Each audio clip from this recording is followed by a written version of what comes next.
బొత్స గారు, మీరు మంత్రిగా ఉన్నప్పుడు శాసనసభ సాక్షిగా మా అమ్మను అవమానించినప్పుడు మీరు ఏం చేశారు సార్? మా తల్లిని అవమానించినప్పుడు ఏం చేశారు? ఏం చేశారు అంటున్నా? మీరు మారుతారా? మహిళల గురించి మీరు మారుతారా? నేను కళ్యాణి గౌరవం అన్నాను. నాకు మహిళలు గౌరవిస్తాను, మా అమ్మ నాకు నేర్పించింది సార్. మీ నాయకుడికి నేర్పించలేదేమో, నాకు నేర్పించారు. మహిళలు ఎట్లా గౌరవించాలో నాకు తెలుసు సార్. శాసనసభ సాక్షిగా మా తల్లిని అవమానించారు. కావాలంటే వీడియో బిల్ ప్లేట్ ఆడియో ఉంది దాంట్లో క్లియర్ గా. ఒక తల్లి ఆవేదన బాధ నాకు తెలుసు సార్. నేను చూసా, 3 నెలలు పట్టింది మా తల్లి రికవర్ అయ్యడానికి. You please don't lecture me on respecting women. నేను కళ్యాణి గారు అన్నాను, దాంట్లో రికార్డు లేని మేడం గారు అన్నా. ఏకవచ్చంతో ఏనాడు నేను మాట్లాడలేదు సార్. మాకు చిత్తశుద్ధి ఉంది సార్.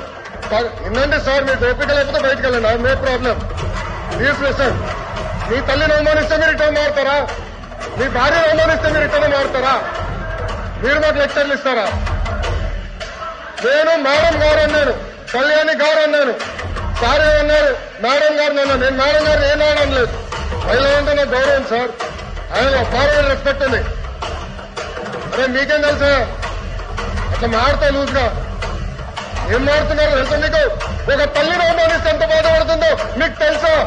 నేను చూశాను 3 నెలలు, 100 రోజుల బాధ నేను చూశాను.